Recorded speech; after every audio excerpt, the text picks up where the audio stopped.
Olá, Maria, tudo bem? Vamos então agora para o segundo vídeo, tá? Nesse vídeo eu vou fazer ao mesmo tempo a explicação do recurso especial e extraordinário, tá? Para tu conseguir entender na hora de olhar na peça, conseguir identificar se é um ou se é outro, tá? Mas assim, para te dizer, na recurso especial só caiu na época que era CESP, tá? Nunca caiu na FGV, então a FGV não tem esse estilo aí de fazer o RESP, tá? Porque na verdade o RESP, ele é mais voltado para a parte civil, o REST, que é na verdade o voltado para o direito constitucional, tá?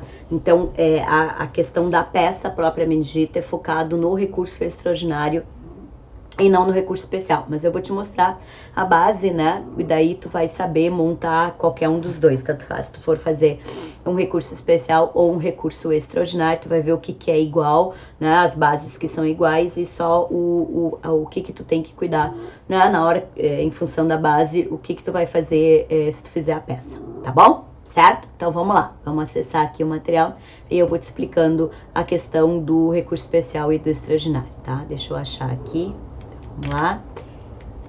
Vamos lá, pegar o material e vamos lá. Então, primeiro, então vamos lá, voltando lá para o nosso organograma, tá? Então, olha ali as flechinhas que tu tens aqui no organograma, tá? Tu tá vendo ali, aqui tem as flechinhas azuis, né, e as vermelhas, tá? Então, vamos entender o seguinte, quando o processo começa, ele começa sempre pela primeira instância, tá? E aí, a regra é que a apelação, o recurso, vá para o próximo tribunal, ou seja, o primeiro tribunal, que é o duplo grau de jurisdição. Nós vimos na aula anterior que a exceção duas situações que tem o ROC, né, que vai direto para o STJ ou para o STF, tá? Então, a regra é que o recurso vá para o tribunal, que é, então, o duplo grau de jurisdição, onde lá, então, vai ser reanalisado tudo que foi objeto de discussão na primeira instância, no primeiro grau, tá? Então, da decisão do acórdão do Tribunal de Justiça do TRF, acabou o recurso. Vejam, não é mais espernear, não é porque eu não gosto da decisão que eu tenho a possibilidade de recorrer. O meu recurso acabou, ou seja, devolver para o próximo tribunal de novo o questionamento acabou, não é mais possível. O que cabe? Cabe recurso especial para o STJ, tá? Só de tribunais. Então, por isso que tu tá vendo que tem aqui do Tribunal de Justiça Militar, da turma de uniformização, do TRF, do TJ. Tá vendo que aqui dessa turma recursal não vai a flechinha para o STJ, ó, tá vendo que a flechinha vai para o TJ? Porque para ser recurso especial, precisa obrigatoriamente, por força do artigo 105, inciso 3, ser tribunal. E tribunal são somente estes daqui, tá? Tribunal de Justiça e Tribunal Federal são somente esses aqui. Então, recurso especial só cabe de tribunal.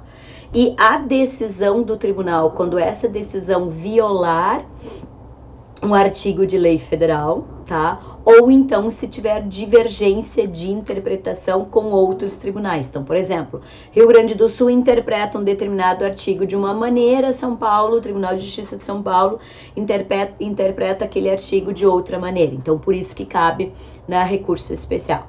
Tá? Então, né, se tiver essa violação no acórdão do Tribunal de Justiça do TRF, é que vai caber o recurso especial, tá? Já o recurso extraordinário, tá vendo que as flechinhas estão saindo do próprio TJ e do próprio TRF, elas estão indo para o STF.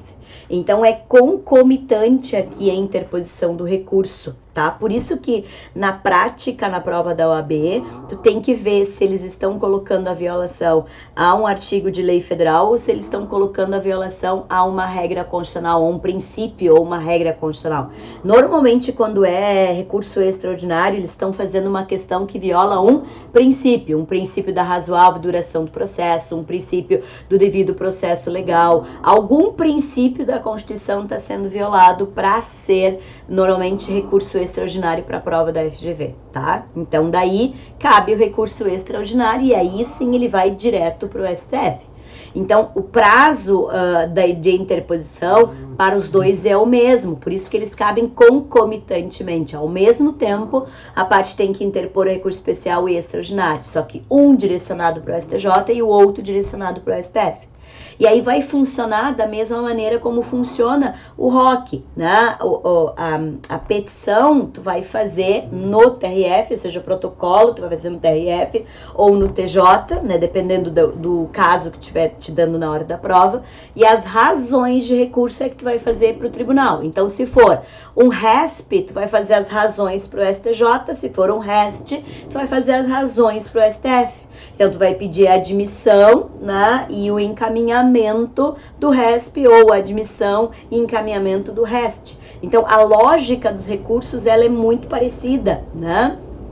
Bem parecida, tá? Então, né, é isso que vai fazer com que tu tenha que olhar na hora da prova, tá? Então, por exemplo, se te cair um mandado de segurança que foi decidido originariamente no tribunal e não tiver dizendo nada em termos de violação de um princípio, uma regra da Constituição, uma lei federal, tu já sabe que vai ser ROC, né? Porque é denegatório do mandado de segurança, portanto é ROC no próximo tribunal. Agora, se ali na explicação tiver te dando uma violação a uma legislação federal, tu vai saber que é recurso especial. Se na decisão tiver te colocando uma violação a um princípio ou uma regra da Constituição, tu já vai saber que é recurso extraordinário, certo? Então, para identificação dos três recursos, ok? Então, agora vamos lá, né, que eu vou te mostrar aqui o esqueminha, tá, do recurso especial e extraordinário.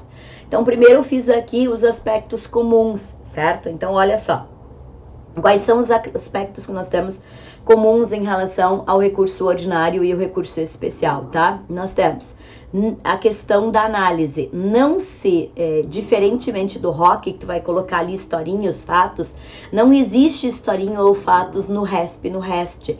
Por quê? Porque só se discute a violação à lei, a violação ao texto da Constituição, e não a questão fática. Por isso que existe, inclusive, a súmula, né, que diz que é incabível a admissão, né, de recurso extraordinário, né, ou recurso especial na questão de violação de provas, né? Tá? Para rever questão de prova, porque isso é questão fática, tá? Então não cabe. Então os dois têm esse mesmo sentido, certo? Né? A diferença é o que faz o STF, que é o guardião da Constituição, e o STJ, então, essa uniformização em relação à legislação federal, certo? Tá? Então, o recurso extraordinário e o recurso especial, eles são recursos residuais. Eles só cabem especificamente em cada uma dessas duas situações. Senão, não vai caber nem o RESP, nem o REST, tá? Então, comum dos dois. Aí depois, o que mais nós temos comum? Prazo, tá? Então, prazo é 15 dias para os dois. O preparo, né? Precisa da comprovação do pagamento das custas ou da isenção, né? Precisa da questão do pré-questionamento, né? Então, nós temos uma súmula, inclusive, do 282, que diz, né, a questão do inadmissível recurso extraordinário quando não ventilada na decisão a questão suscitada, né? Então, tu vai fazer igual, tá? Tu tá fazendo um RESP e um RESP. Esses requisitos são iguais. O que muda? O pré-questionamento. Porque o pré-questionamento é só em relação ao recurso extraordinário, certo? Ele não tem no RESP, ele só tem em relação ao REST, tá? Quando que cabe? As situações estão taxativamente previstas no 102, inciso 3, para recurso extraordinário, e no 105, inciso 3, para recurso especial. Precisa de peça de interposição, tanto faz se é RESP ou se é REST. A peça de interposição no tribunal e as razões de recurso vão para o STF ou para o STJ, tá? Então, só o que muda é a questão do pré-questionamento, que só existe em relação ao recurso extraordinário, ok? Tá? E isso é comum, tá? Daí, então, o recurso extraordinário, que é o que mais cai, né? Em termos de... E os detalhes daí da diferença dele, tá? Então, né? repercussão geral. Então, se tu vai fazer um recurso extraordinário, ele tem 2 itens a mais que tu vai ter que colocar na tua peça, que é o pré-questionamento e a repercussão geral. E o que é a repercussão geral que está lá no artigo 102, parágrafo 3º e no 1035 do CPC? Então, tu tá vendo que eu já tô fazendo para ti a relação dos artigos da Constituição Federal e os artigos do CPC que tu vai ter que mencionar se for recurso, tá? Então, para tu poder te organizar no teu esquema, aí como é que tu vai relacionar, né, para poder lembrar que em caso de recursos tu vai ter que buscar no CPC e os artigos, né? A repercussão geral, ela é o quê? Ela é a demonstração que aquela situação, que é uma situação discutida entre as partes, ela transcende a relação das partes, porque ela mesmo sendo questionada numa situação individual, ela afeta toda a coletividade. Então, por isso que tem que demonstrar na repercussão geral a transcendência. Por exemplo, o cliente procura porque a Caixa Econômica está leiloando o bem dele sem a possibilidade dele se manifestar. Então, a Caixa está se baseando numa lei federal que dá essa opção para ela. Só que essa lei, na verdade, está violando o inciso ali do artigo 5º. Então, o que tu vai fazer? Tu vai demonstrar, na verdade, que mesmo que o teu cliente esteja sendo afetado, não é só o teu cliente, porque todos os mutuários estão passando pela mesma situação, né, se forem inadimplentes sem a possibilidade de se manifestarem. Então, isso é repercussão geral. Então, se tu fizer um recurso extraordinário, tem 2 itens a mais, que é o pré-questionamento e a repercussão geral.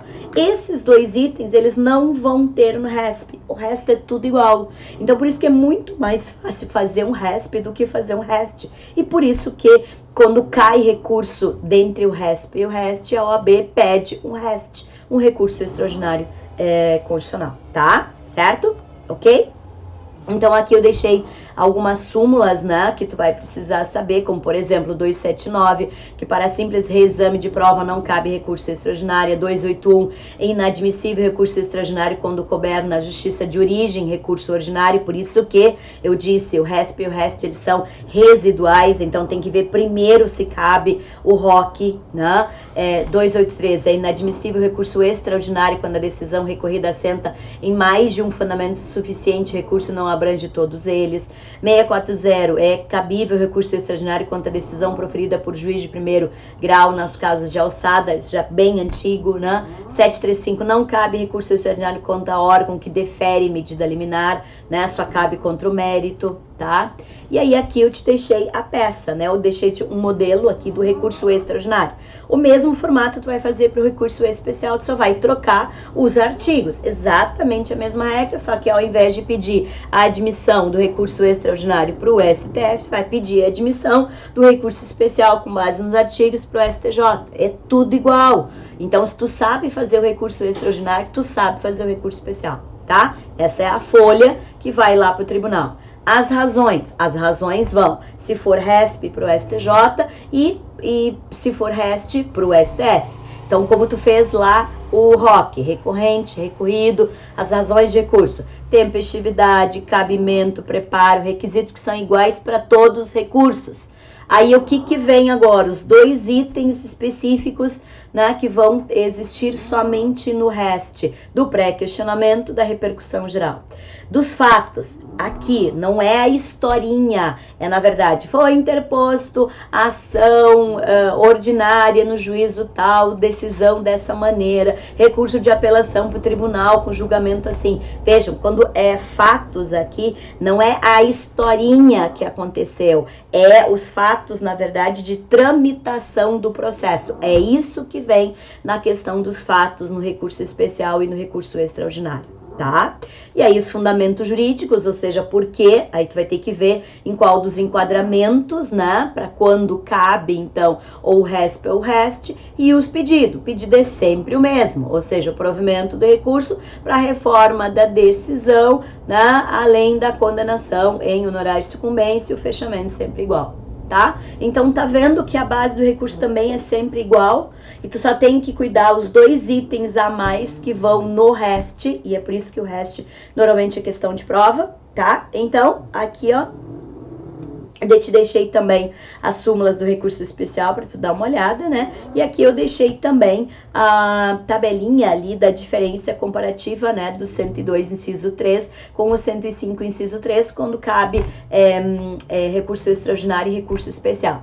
E eu quero que tu cuide exatamente o que eu deixei ali em negrito, tá? Porque foi a mudança da emenda constitucional número 45. Então, olha o que diz aqui, ó. Tá? Aqui, ó, é porque é uma lei municipal que está violando a Constituição Federal. Então, lembra que vai caber ou a DPF no controle concentrado ou de forma individual para chegar no STF através do recurso extraordinário. Agora, olha aqui, olha o último, tá vendo que aqui diz lei local? Então, a lei municipal, quando tiver violação em relação à lei federal, não é RESP, é REST, tá? Ok? Cuidado com isso, tá? Então, na verdade, o recurso especial só vai caber quando for ato, que na verdade aqui apagou, tá? Vou ter que refazer ali. Dá uma olhadinha lá no 105, inciso 3. Olha o Brown querendo atenção, ó, roncando aqui do meu lado, querendo atenção. Tá? Para caber RESP no STJ, vai ser, por exemplo, uma resolução, um decreto lá do município que está violando uma lei federal, tá? Já se for a lei orgânica do município que estiver violando uma lei federal, daí é REST, recurso extraordinário constitucional. Então, isso tu tem que cuidar, tá? Porque eles ainda não fizeram esse tipo de peça na prova, mas não sei se eles não vão chegar um dia a fazer. Então, tem que ter cuidado em relação a isso. Então, antes de decidir qual é o recurso, vai lá e olha. Então, marca bem o 102 e o 105. 102, inciso 2, inciso 3. 105, inciso 2, inciso 3. Olha bem, né, as hipóteses previstas para poder ali analisar qual é o probleminha que está sendo colocado ali para identificar se é recurso especial ou extraordinário ou se é um ROC, porque RESP e REST só são residuais, tá, meu amor? Ok? Daí aqui, ó, eu ainda te deixei um esqueminha, tá? Para a questão dos recursos de uma forma geral, né? Então, como na parte constitucional só cai, propriamente dito, o RESP, mas ele tem a base geral dos recursos, então eu te deixei um esqueminha aqui para tu poder, né, lembrar a questão dos recursos, tá? Então, né, se tu tiver aqui alguma dúvida, tu me pergunta, certo? Então, aqui eu só deixei ali os recursos, né, de agravo, de apelação de primeiro grau aqui, né, que são as regras do CPC, só para tu poder, né, ter uma noção. Te deixei também um modelo de parecer jurídico, né? E para te dizer o seguinte, parecer jurídico nunca caiu, mas não significa que um dia não possa cair, né? E o que é um parecer jurídico? Um parecer é só a fundamentação, é só a parte material de uma peça. Então, se disser lá um parecer, tu vai só escrever, né? Quem é o interessado, né? E o que é o assunto, tá? Quem fez a consulta, e aí tu vai, na verdade, fazer toda a argumentação do que existe. Porque a diferença do parecer é que tu não está defendendo um dos lados. O parecer, tu está trazendo todas as hipóteses que existem sobre aquele assunto. Por isso que o parecer é só a parte da fundamentação propriamente dita. Por isso que eu te deixei um exemplo aqui para tu ver. Tá? Então, né, o que é o parecer? É alguém te perguntando qual seria a ação cabível, por que cabível, para onde que ela seria cabível. Então, ao invés de tu fazer a peça direcionar, tu vai explicar tudo isso dentro do teu parecer. Então, te deixei um modelo, né, para tu ter noção, pelo menos da organização, se porventura inventarem de um dia fazer o parecer, certo? Tá? E também te deixei a ação de impugnação de mandato eletivo, que está lá no artigo 14 da Constituição Federal, que é uma ação de rito comum, uma ação ordinária, tá? Que vai ser feita na Justiça Eleitoral. Então, não é que isso vai cair na tua prova, por exemplo, como peça. tá? Dificilmente isso vai ser, em termos de direito constitucional, peça. Mas eles fazem algumas questões, né, relacionadas com isso, tá? Então, lá quando a Rosana trabalhou a questão em relação à parte política, eles juntam uma parte mais prática aqui em relação a essa impugnação do mandato eletivo. Então, por isso que eu te deixei aqui, né, uma explicação prática em relação a isso, para tu dar uma olhada, né, final aqui, porque nunca se sabe o que pode acontecer, então tu dá uma olhadinha para ver, né, com o que a Rosana te explicou, tá? Se tu consegue entender aqui essa ação interposta, então, na Justiça Federal, na Justiça Eleitoral, certo? Tá? Então, essa partezinha final aqui, né, da parte dos recursos propriamente dito e os tipos de peças a mais que podem cair, tá bom, meu amor? Então, vamos voltar para cá, eu vou te mandar também esse material, tá? Então, voltando aqui, eu vou te mandar agora esse arquivo também, tá? Então, com isso a gente viu toda a questão dos recursos, né, em si propriamente dita. E tu vai fazer, né, um recurso, tá? Para ver como é que tu te sai em relação a isso, treinar, né, ver o que tu precisa cuidar ali na hora de fazer os recursos, quais são os pedidos, tá? E ainda vou na falta, tá? A questão da reclamação da súmula vinculante, que eu vou então gravar no próximo vídeo, vou te mostrar o que é a reclamação, como é que é a peça da reclamação, quando que cabe, vou te explicar, né, as situações de cabimento da reclamação sem ser súmula vinculante e ser súmula vinculante, ok? É a última partezinha que falta da prática propriamente dita, tá? Então, daqui a pouquinho eu gravo o último vídeo, né, dessa parte que tá faltando e te mando, e depois então a gente só faz a parte final ainda de prática e vai ver o que ainda te falta, né, de dúvidas até o final, tá bom? Beijinho, meu amor, até daqui a pouquinho.